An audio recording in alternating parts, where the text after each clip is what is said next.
अस्सलामुअलैकुम, आप देख रहे हैं ऐसे के लर्निंग। और आज की इस वीडियो में हम लेकर आए हैं chapter number 1 first year biology MD-CAT MCQs। और ये है ग्रुप नंबर 4। इससे पहले हम अपलोड कर चुके हैं ग्रुप नंबर 1, 2 और 3। हम उम्मीद करते हैं कि अगर आप इन चारों ग्रुप्स को अच्छे से कॉन्सेप्ट क्लियर करके पढ़ते हैं तो आपको मज़ीद फर्दर किसी MCQs पढ़ने की नीड नहीं होगी। हमने तकरीबन चैप्टर को कवर किया है, हर उस MCQs को हमने कवर करने की कोशिश की है जो कि MD-CAT में आ सकता है। एक पॉइंट और आगे बढ़ने से पहले कि आप कभी भी इम्पोर्टेंस MCQs पर सिर्फ मत जाइएगा। कुछ ऐसी वीडियोस मैंने देखी हैं, कुछ ऐसी स्लाइड्स मैंने देखी हैं जिसमें से पूरी बायो की बुक में कोई 100 या 150 इम्पोर्टेंट MCQs के बारे में कहते हैं कि जी ये बहुत अहम है और ये अगर आप पढ़ लेते तो आपका पेपर कवर हो जाएगा। देखिए, अगर इतनी ईजी चीज़ें होती सारी तो फिर तो पढ़ने की नीड ही ना पड़ती। कोई 150 या 200 इम्पोर्टेंट MCQs पढ़ना और फिर टेस्ट में पार्टिसिपेट करना, मैं समझता हूँ कि ये बहुत अहम बात है। स्टूडेंट्स के लिए सोचना चाहिए कि वो किस चीज़ को किस चीज़ पर फोकस करें। मेरी खुद रिकमेंडेशन ये है कि आप चैप्टर को अच्छे से कवर करें और अच्छे से कवर करने के बाद आप कम्प्लीटली MCQs को रीड आउट कर लें, कम्प्लीटली MCQs को सॉल्व आउट करने की कोशिश करें। अगर आप जस्ट इम्पोर्टेंस MCQs पर जाते हैं जो कि अक्सर मैंने देखी हैं कि जी KP के MD-CAT के सिंध MD-CAT के बलूचिस्तान MD-CAT के कुछ इंपॉर्टेंट MCQs हैं और बार बार ये रिपीट हो रहे हैं। अगर इतना आसान होता तो मैं समझता हूँ कि पढ़ने की ज़रूरत ना पड़ती। तो चलते हैं अपने MCQs की तरफ। हमारे MCQs हैं, पहला MCQs है हमारे पास, Dash are of considerable commercial importance because they act as a superior machine lubricant sperm were the principal source of these compounds. So commercial importance रखते हैं और ये जो है सुपीरियर मशीन लुब्रिकेंट्स के तौर पर इस्तेमाल होती है। उन्होंने एक एग्जांपल दी है कि स्पर्म वेल जो है ये उनके प्रिंसिपल सोर्स हैं। तो ये कौन से कंपाउंड हो सकते हैं देखते हैं। ऑप्शन के हमारे पास क्या है, स्टीरॉइड्स हैं, टर्पेनॉइड्स हैं, टर्पीन्स हैं और वेक्सेस हैं। तो वेक्सेस जो है करेक्ट ऑप्शन हमारा हो सकता है क्योंकि ये लुब्रिकेंट के तौर पर इस्तेमाल होता है और इनकी कंसिडरेबल कमर्शियल इंपॉर्टेंस भी है। सो ऑप्शन करेक्ट ऑप्शन जो है वो वेक्सेस हैं। MCQs number 2, Dash is large and important class of lipids made up of isoprenoid units C5H10. Terpenes, steroids, carotenoids and prostaglandins are its types. As cholesterol present in cell membrane and as a chlorophyll present in leaves and fragrance as menthol. लिखा है कि एक large important class of lipid है और इसमें आइसोप्रेनॉइड units कौन से units होते हैं जिसमें C5 और H10 मौजूद होता है। Terpenes, steroids, carotenoids and prostaglandins इनकी 4 टाइप्स हैं। दोबारा रिपीट कर रहा हूँ, terpenes, steroids, carotenoids and prostaglandins. और कोलेस्ट्रॉल के तौर पर अगर हम बात करें तो वो सेल मेम्ब्रेन में मौजूद होता है और क्लोरोफिल के तौर पर क्लोरोफिल के फॉर्म में प्रेजेंट होता है लीव्स में और फ्रेगरेंस के फॉर्म में मौजूद होता है मेंथोल में। तो ये कौन सी जो है कंपाउंड है, स्टीरॉइड्स है, टर्पेनॉइड्स हैं, टर्पीन्स हैं, वेक्सेस हैं। ये हमारे पास मौजूद होता है टर्पेनॉइड्स हैं, ठीक है, जिसमें आइसोप्रेनॉइड यूनिट्स मौजूद होते हैं। याद रखें टर्पीन्स वो कंपाउंड्स हैं जिसमें आइसोप्रेनॉइड यूनिट्स मौजूद होते हैं। आइसोप्रेनॉइड यूनिट्स कौन से होते हैं जिसमें कार्बन C5H10 मौजूद हो। इसकी बेसिकली 4 टाइप्स हैं, terpenes, steroids, carotenoids and prostaglandins, ठीक है। फ्रेगरेंस के तौर पर भी मौजूद हैं, सेल मेम्ब्रेन में भी मौजूद हैं, लीव्स में भी मौजूद हैं, ठीक है। MCQs number 3, Dash contains few units of isoprenoids. Volatile produce special fragments used as a perfume, some used in synthesis of rubber and latex. इनमें कुछ आइसोप्रेनॉइड यूनिट्स मौजूद होते हैं, वोलेटाइल है यानी ये खुद ब खुद बगैर हीट किए ये वेपर्स में कन्वर्ट हो जाते हैं। प्रोड्यूस स्पेशल फ्रेगरेंस खास स्मेल या परफ्यूम की फ्रेगरेंस प्रोड्यूस करते हैं। Use is perfumes, some use in synthesis of rubber and latex. तो ये क्या चीज़ है, steroids, terpenoids, terpenes and waxes. ये हमारे पास टर्पीन्स हैं जिनमें कुछ यूनिट्स मौजूद होते हैं आइसोप्रेनॉइड यूनिट्स के। याद रखिए ये पूरी कैटेगरी टर्पेनॉइड्स हैं लेकिन उसके अंदर फिर ये क्या है, टर्पीन्स हैं। Number 4, myrcene from oil of bay, grain oil from rose, laminin from lemon, menthol from peppermint oil, some components of vitamin A and A1 and A2 and chlorophyll are dish. करें कि एक ऐसा compound है जो कि chlorophyll में भी मौजूद है, विटामिन A1, विटामिन A2 में भी मौजूद हैं और पेपरमिंट ऑयल में से निकलता है, मेंथोल के तौर पर जाना जाता है, लेमन से निकलता है, लेमनिन के नाम से जाना जाता है और रोज से निकाला जाता है ग्रीन ऑयल के नाम से और ऑयल ऑफ बे से निकाला जाता है मायरिसिन। तो ये कौन सा कंपाउंड है? Steroids, terpenoids, terpenes and waxes. तो ये हमारे पास टर्पीन्स ही हैं, करेक्ट ऑप्शन, ठीक है, क्योंकि ये हमारे पास मौजूद हैं रोज़ में भी और फ्रेगरेंस के तौर पर भी इस्तेमाल किया जाता है। विटामिन A1 and 2 में भी मौजूद है, क्लोरोफिल में मौजूद है। Dish contains isoprenoid units having 17 carbon atom arranged in 4 rings. 3 of them are hexagonal and 1 is pentagonal. एक ऐसा आइसोप्रेनॉइड यूनिट है जिसमें 17 कार्बन है और अरेंज होते हैं 4 रिंग्स की सूरत में। 4 रिंग्स होंगे, 17 कार्बन होंगे। 3 जो रिंग्स हैं वो हेक्सागोनल है यानी 6 कार्बन होंगे और एक जो रिंग है वो पेंटागोनल है यानी 5 उसमें मौजूद होंगे कार्बन, ठीक है। सो ये कौन सा है हमारे पास? ये स्टेरॉइड्स हैं, टर्पेनॉइड्स हैं, टर्पीन्स हैं एंड वेक्सेस हैं। तो ये स्टेरॉइड्स इंपॉर्टेंट जो है वो कंपाउंड है, ठीक है। इसके एग्जांपल कोलेस्ट्रॉल भी है, आगे हम पढ़ेंगे। Dash is the precursor for the synthesis of number of steroids, testosterone, progesterone and estrogen. एक ऐसा प्रिकर्सर, एक ऐसा पार्ट जो कि सिंथेसिस में इस्तेमाल होता है नंबर ऑफ स्टेरॉइड, मुख्तलिफ किस्म के स्टेरॉइड्स बनाने में या बनने में इस्तेमाल होता है। वो कौन से स्टेरॉइड्स हैं? Testosterone, progesterone, estrogen, important hormones हैं, रिप्रोडक्टिव हार्मोन्स हैं, मेल और फीमेल हार्मोन्स हैं, ठीक है। ये कौन सी चीज़ इसमें इस्तेमाल होती है? Cholesterol, terpenoids, terpenes and waxes. तो कोलेस्टेरोल इंपॉर्टेंट स्टेरॉइड है जो कि इंपॉर्टेंट प्रिकर्सर है जो मुख्तलिफ स्टेरॉइड्स में इस्तेमाल होता है।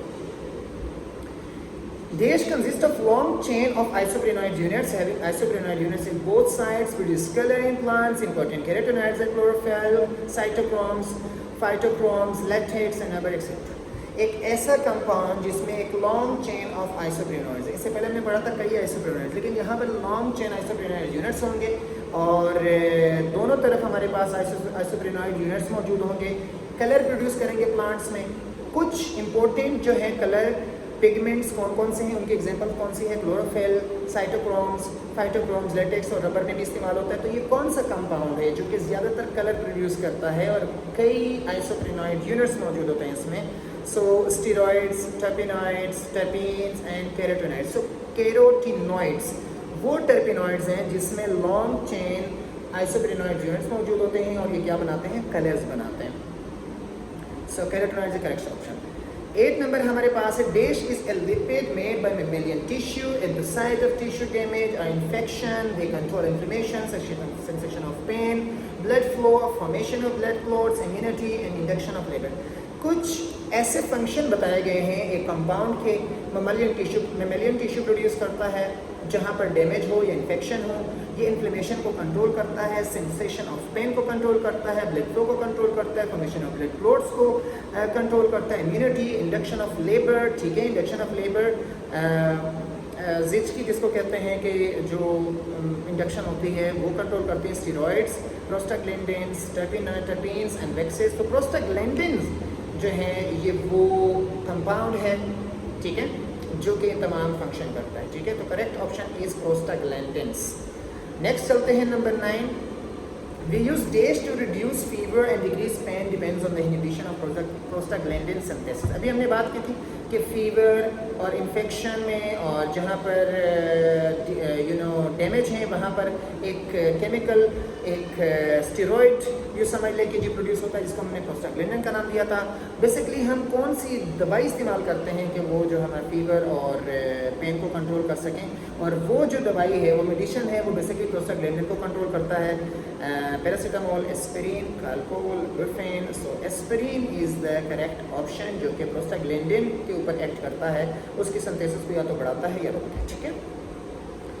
Friedrich Michel, a Swiss physician, isolated a new compound from pus cell named nuclein having acidic properties and hence renamed as Friedrich Miescher ने सबसे पहले डिस्कवर किया था, एक स्विस फिजिशियन थे जिन्होंने आइसोलेट किया था सबसे पहले बस सेल के न्यूक्लियस से, उसको नाम दिया था न्यूक्लियन, और उसके अंदर एसिडिक प्रॉपर्टीज़ हैं और उनको दोबारा नाम दिया था, और वो नाम बेसिकली क्या था, protein, nucleic acid, lipids, carbohydrates, तो उसको नाम दिया गया था न्यूक्लिक एसिड, यानी न्यूक्लिक एसिड को ही डिस्कवर किया था या आइसोलेट किया था, ठीक है। तो correct option is nucleic acid. Number 11, the nucleic acid are polymers of sugar based compound called as, nucleic acid के अंदर पॉलीमर मौजूद है, किसके, कौन सा पॉलीमर है, जिसमें 5 शुगर बेस्ड कंपाउंड, उसके अंदर जो शुगर मौजूद होगी कौन सी शुगर होगी, 5 कार्बन शुगर मौजूद होगी, और ये कौन से कंपाउंड है भाई, nucleotides, fatty acid, terpenes and amino acid. याद रखें ऐसे मोनोमर्स जिनके अंदर 5 कार्बन शुगर मौजूद है, उन मोनोमर से एक लंबी चेन बनेगी और उस चेन को हम क्या नाम देंगे, nucleotides, fatty acid, terpenes and amino acid. Nucleotides correct option है। Number 12, here are high molecule, these are high molecular weight present in all living organism from boys to men. Two types, deoxyribonucleic acid and ribonucleic acid, both are linear and branched, and dash is the polymer of deoxyribonucleotide। देखो बहुत सारे points बताए गए हैं। High molecular weight है, तमाम living organism virus से लेकर मेन के अंदर मौजूद है। 2 किस्म का होता है, डीऑक्सीराइबोन्यूक्लिक एसिड यानी डीएनए और राइबोन्यूक्लिक एसिड यानी आरएनए, दोनों लीनियर है, अनब्रांचेड है, कोई ब्रांच नहीं है। आगे ऑप्शन दिया हुआ है कि dash is the polymer of deoxyribonucleotide. ऊपर अगर हम देखें तो डीएनए डीऑक्सीराइबोन्यूक्लिक एसिड है और आरएनए राइबोन्यूक्लिक एसिड है, तो ये जो ऑप्शन होगा ना, डैश इज द पॉलीमर, ये पॉलीमर है डीऑक्सीराइबोन्यूक्लियोटाइड, तो कौन सा है, RNA, DNA, nucleus, ATP and DNA. तो DNA is the correct option, जिसके अंदर डीऑक्सीराइबोन्यूक्लियोटाइड मौजूद होते हैं, और बहुत सारे जब मिलेंगे तो एक लंबी चेन बनेगी जिसको हम क्या नाम देते हैं, डीएनए, लीनियर और अनब्रांचेड चेन है, ठीक है। Nucleotides are the monomers of the nucleic acid, which is pentose sugar, to which a nitrogenous base attached to its first carbon, and phosphate is attached to dash carbon of the pentose sugar।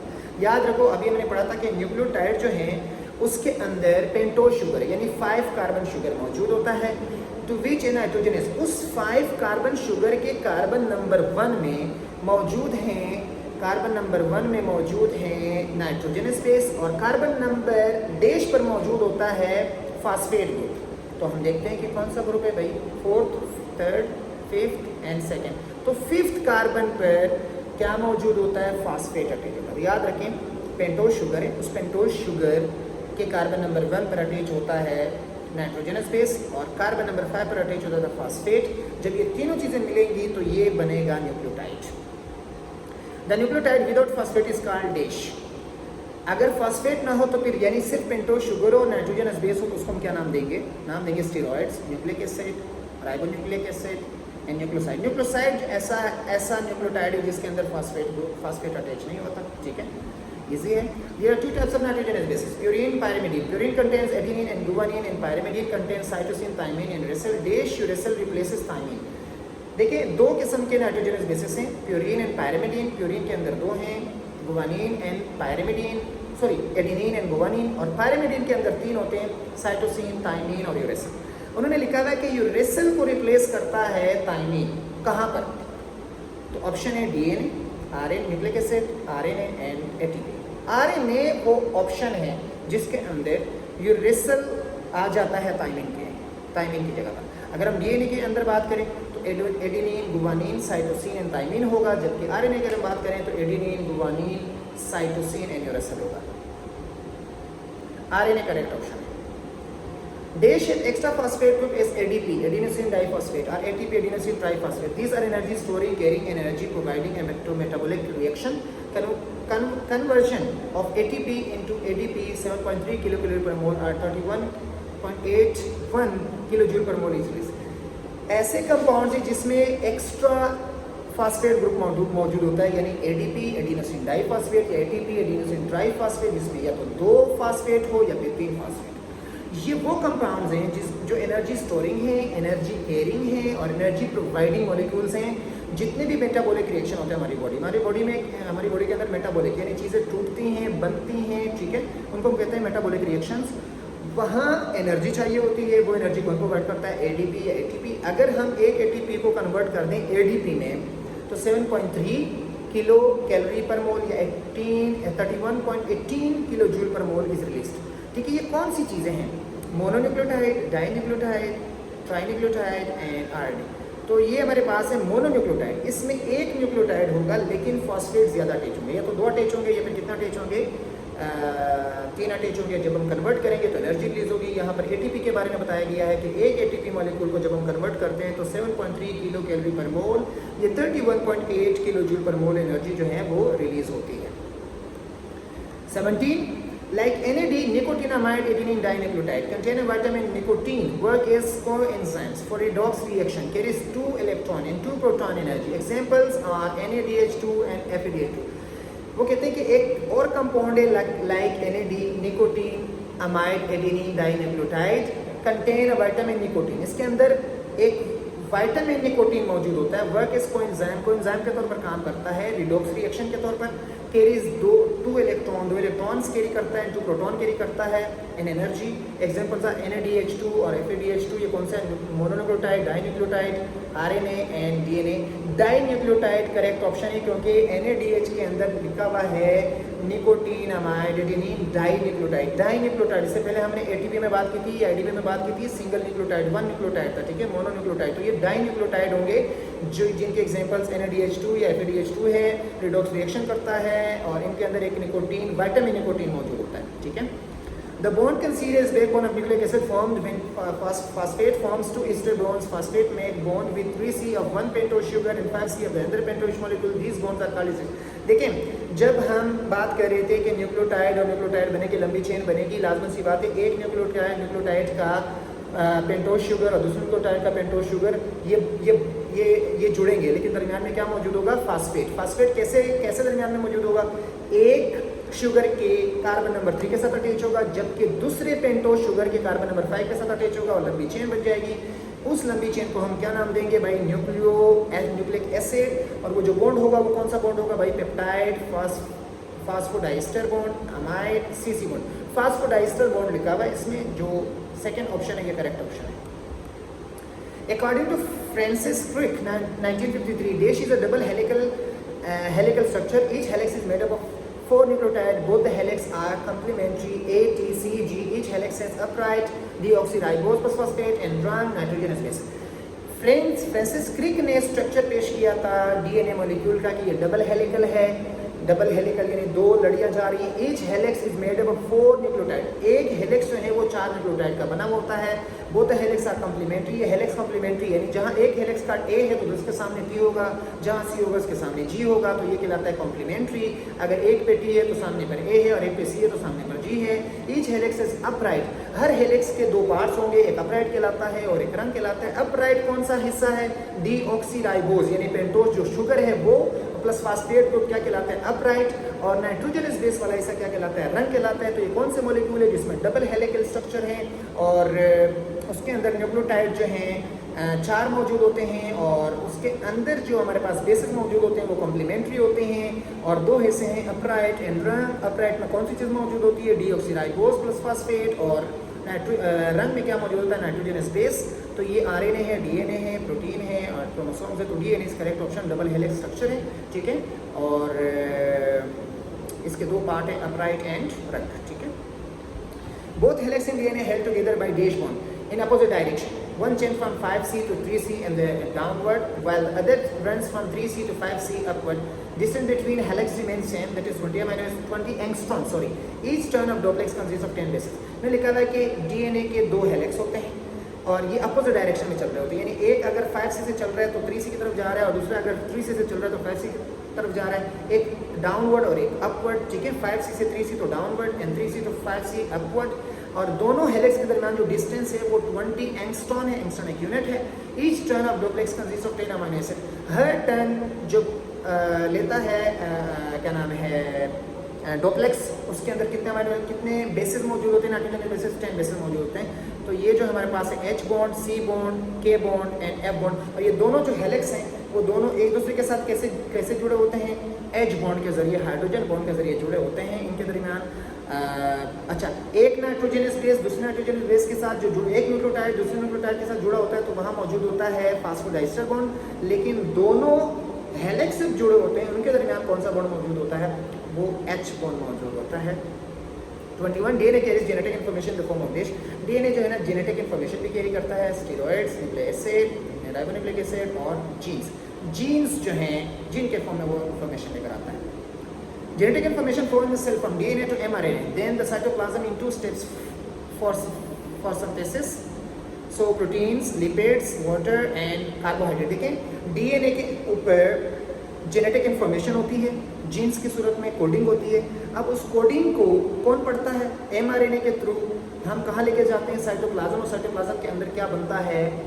Protein, lipids, water and carbohydrate protein बनती है। याद रखो जो genetic information आती है हमारी body के अंदर, उसके अंदर मौजूद होती है प्रोटीन के बारे में इन्फॉर्मेशन। उस इन्फॉर्मेशन के बिल्कुल बराबर उसके मुताबिक प्रोटीन हमारी बॉडी के अंदर बनती है और फिर फंक्शन करती है प्रोटीन। ठीक है, प्रोटीन करेक्ट ऑप्शन है। Dash is the formation, sorry, in dash the information of gene is copied into the form of RNA, that is mRNA, which carries information from nucleic acid to the ribosome in the form of the genetic code। देखो वो कहते हैं कि वो process जिसमें information of the gene copy की जाती है, ठीक है, into the form of RNA, RNA के अंदर कॉपी की जाती है और फिर वो एमआरएनए कहाँ लेके जाते हैं उस इंफॉर्मेशन को? न्यूक्लियस के अंदर, ताकि राइबोसोम्स क्या करे?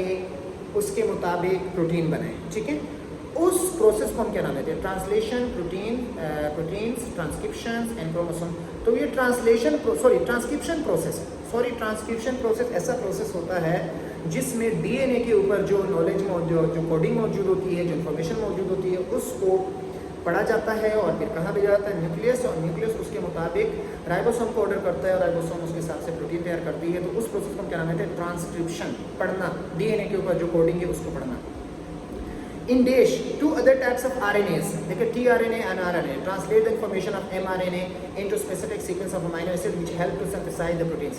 अब मालूमात डीएनए से उठा करके कहाँ आई गई? राइबोसोम्स के ऊपर या न्यूक्लियस के ऊपर। वहाँ पर मजीद 2 RNA होते हैं जो कि उस इंफॉर्मेशन को पढ़ते हैं और उस इंफॉर्मेशन के मुताबिक अमाइनो एसिड ट्रांसफ़र करते हैं कहाँ पर? राइबोसोम्स के पास। और राइबोसोम्स फिर उसके हिसाब से क्या कर देते हैं? अमाइनो एसिड को जोड़ देते हैं और प्रोटीन बनती है। मैं दोबारा रिपीट कर रहा हूँ, डीएनए के ऊपर एक नॉलेज है, एक इन्फॉर्मेशन है, उस इन्फॉर्मेशन को कौन कॉपी करता है? एमआरएनए कॉपी करके न्यूक्लियस की तरफ लेके जाता है। वहाँ मजीद 2 आरएनए हैं, आरएनए और टीआरएनए। उन दोनों आरएनए उस इन्फॉर्मेशन को पढ़कर उसके मुताबिक जहाँ अमाइनो एसिड मौजूद होते हैं उनको लेकर आकर न्यूक्लियस के पास या राइबोसोम्स के पास जमा कर देते हैं और फिर उस सीक्वेंस के मुताबिक जो कहाँ से आई थी? डीएनए से, उस सीक्वेंस के मुताबिक अमाइनो एसिड बन जाती है। इस प्रोसेस को हम क्या नाम देते हैं? Transcription, translation, DNA, RNA. तो ट्रांसलेशन वो प्रोसेस है जो कि ट्रांसक्रिप्शन को क्या करता है? ट्रांसक्रिप्शन को फॉलो करता है। ठीक है, DASH is a polymer of ribonucleotide contain A, G, C and U. It helps in protein synthesis. There are 3 types of RNA, mRNA, tRNA and RNA। एक ऐसा पॉलीमर राइबोन्यूक्लियोटाइड, जैसे पहले हमने डीएनए की बात की थी, डीऑक्सी राइबोन्यूक्लियोटाइड पे, यहाँ राइबोन्यूक्लियोटाइड है जिसके अंदर मौजूद हैं नाइट्रोजनस बेसिस, एडेनिन, गुवानिन, साइटोसिन और यूरेसिल। हमने पहले भी पढ़ा था कि यूरेसिल चेंज हो जाएगा। It helps in protein synthesis, ये प्रोटीन सिंथेसिस में हेल्प करता है। इनकी 3 टाइप्स हैं, एमआरएनए, tRNA, RNA। तो ये कौन सा कंपाउंड है, कौन सा पॉलीमर है? इसका नाम है DNA, RNA, gene and codon. तो RNA is the correct option. ठीक है, 26 DASH are conjugate molecules of lipids and carbohydrates, also called as cerebroside, because these are present in white matter of brain and myelin sheaths are nerve fibers also present in inner membrane of chloroplast। ये कौन से ये conjugate molecule है? Lipid और carbohydrate. Conjugate molecule कौन से होते हैं? जिसमें दो मोलिक्यूल ज्वाइंट हो जाए तो उसको क्या नाम देते हैं? Conjugate molecules. तो ये कंजुगेट मोलिक्यूल्स हैं लिपिड्स के और कार्बोहाइड्रेट्स के। इनको हम सेरिब्रोसाइड भी कहते हैं क्योंकि ये हमारे पास ब्रेन के जो वाइट मैटर है वहाँ मौजूद होता है और माइलिन शीट जो होती है, नर्व के बाहर एक शीट मौजूद होती है, उसको कहते हैं माइलिन शीट। उस नर्व फाइबर के अंदर जो माइलिन शीट है वो भी इसका बना होता है। ये प्रेजेंट है inner membrane of chloroplast. Chloroplast के इनर मेम्ब्रेन में पाया जाता है glycoprotein, lipoprotein, nucleoprotein and glycolipids. Glycolipids correct option है क्योंकि ग्लूकोज प्लस लिपिड या कार्बोहाइड्रेट प्लस लिपिड्स कहते हैं इसको। DASH consists of 70 to 80% of nucleotides, single stranded having anticodons complementary to genetic codon, transfer related amino acid from cytosol to ribosome, 60% in the base, 45 different types, about 10 to 20% of total RNA।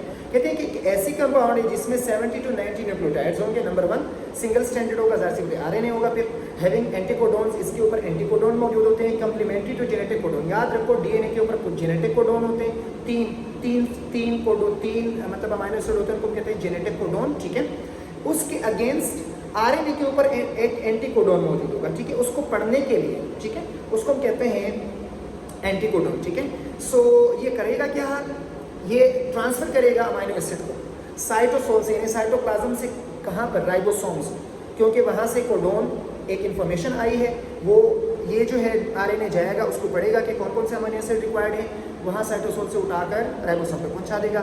60 numbers हैं, 45 different types मौजूद होती हैं इनकी, और 10 to 20% total RNA जो है वो ये आरएनए है। ये कौन सा आरएनए है, जो कि ट्रांसफ़र करता है अमाइनो एसिड्स को फ्रॉम साइटोसोल यानी साइटोप्लाज्म टू राइबोसोम्स, ठीक है। आरआरएनए, टीआरएनए, आरआरएनए और सॉरी सिर्फ आरएनए, एमआरएनए। तो टीआरएनए ट्रांसफ़र आरएनए है, जो कि इसके ऊपर एंटीकोडोन होगा, वो किसको पढ़ेगा, कोडोन को, और उसके मुताबिक अमाइनो एसिड को ट्रांसफ़र करेगा कहाँ से, साइटोप्लाज्म से राइबोसोम, ताकि क्या बन जाए, protein. So correct option is tRNA. Dash present in ribosomes, largest size among all, 80% total RNA involved in peptide linkage during protein synthesis. ये एक और RNA है जो कि कहाँ मौजूद है, राइबोसोम के अंदर मौजूद है, और ये सबसे लार्जेस्ट साइज है, 80% ऑफ टोटल RNA है, ये इन्वॉल्व इन पेप्टाइड लिंकेज। ये पेप्टाइड एक अमाइनो एसिड दूसरे अमाइनो एसिड के साथ जब लिंकिंग होती है तो ये कौन करता है, ये RNA करता है, ताकि क्या बन जाए, प्रोटीन। सो दोबारा बताता हूँ, DNA के ऊपर जेनेटिक कोडोन था, जेनेटिक इन्फॉर्मेशन थी, इसको किसने पढ़ा, आरएनए के ऊपर एक कोडोन है, टीआरएनए, उसके मुताबिक अमाइनो एसिड आ गए साइटोप्लाज्म से राइबोसोम्स के अंदर, वहाँ पर एक और आरएनए मौजूद है जिसको हम कहते हैं आरआरएनए, और वो उन दोनों अमाइनो एसिड्स को क्या करेगा, ज्वाइन करेगा, और एज अ रिजल्ट क्या बन जाएगी, प्रोटीन बन जाएगी। तो कौन सा आरएनए है, आरआरएनए, टीआरएनए, आरएनए, एमआरएनए। तो ये हमारे पास आरआरएनए यानी राइबोसोमल आरएनए भी कहते हैं इसको, ठीक है। Dash molecules are formed when biomolecules of two different groups combines chemically with each other acting as one unit. अगर दो बायोमोलिक्यूल्स मिलें और एक यूनिट के तौर पर काम करें, ठीक है, तो इसको हम कहते हैं conjugated molecule, splitted molecule, transfer molecule and micromoles. Conjugated molecule है जब दो अलग अलग बायोमोलिक्यूल्स मिल जाएं और एक साथ मिलकर क्या करे, काम करे, इसको कहते हैं conjugated molecule. Number 30, Dash are conjugated molecule of carbohydrate, mostly oligo and polysaccharides, and proteins, what is transport proteins, receptors, antigen of blood groups, also present in egg, albumin and gonadotropin। एक ऐसा conjugate molecule जिसमें carbohydrate हो और proteins हो, ठीक है, ये दोनों मिलेंगे और बेसिकली किसके तौर पर काम करते हैं, ट्रांसपोर्ट प्रोटीन के तौर पर काम करते हैं, रिसेप्टर के तौर पर काम करते हैं, एंटीजन के तौर पर काम करते हैं, और ब्लड ग्रुप्स, ब्लड ग्रुप के ऊपर एंटीजन होते हैं जिसको हम कहते हैं antigen of blood groups, also present in egg, albumin and gonadotropin. Albumin में भी मौजूद होता है और गोनेडोट्रोपिन में मौजूद होता है। ये कौन से हैं हमारे पास, glycoproteins, lipoproteins, nucleoproteins and glycolipids. याद रखो glucose plus protein, so glycoprotein. Dash are conjugate of lipids and proteins, helps in transportation of lipids in blood plasma, present in mitochondria, ER, nucleus, egg yolk, chloroplast membrane। ये एक और conjugate है जो कि lipid का है और protein का है, जो कि हेल्प करता है ट्रांसपोर्टेशन ऑफ लिपिड्स में, एंड कहाँ मौजूद होता है, mitochondria, endoplasmic reticulum, nucleus, egg York, chloroplast membrane. तो ये कौन सा है, glycoprotein, lipoproteins, nucleoproteins and glycolipids. याद रखें लिपिड्स प्लस प्रोटीन, लिपोप्रोटीन, ठीक है। Correct option is lipoprotein. Dash are formed by proteins and nucleic acid present in chromatin material, chromosomes and ribosomes। ये एक और कंजुगेट प्रोटीन है, जो कंजुगेट मॉलिक्यूल है जो कि प्रोटीन और न्यूक्लिक एसिड मिल के बनाता है। कहाँ मौजूद होता है, क्रोमेटिन मटेरियल में, क्रोमोसोम के अंदर और राइबोसोम्स के अंदर। और ये क्या है, glycoprotein, lipoprotein, nucleoprotein and glycolipids. Nucleoprotein एक ऐसी प्रोटीन है जिसमें न्यूक्लिक एसिड भी मौजूद होता है और प्रोटीन मौजूद होता है। कहाँ मौजूद होते हैं, राइबोसोम्स के अंदर और क्रोमोसोम्स के अंदर। So thank you. ये हमारे पास इस चैप्टर का आखिरी ग्रुप था। इंशाल्लाह अगले चैप्टर के ग्रुप नंबर 1 के साथ आपके सामने हाजिर होंगे कुछ दिनों में। Thank you.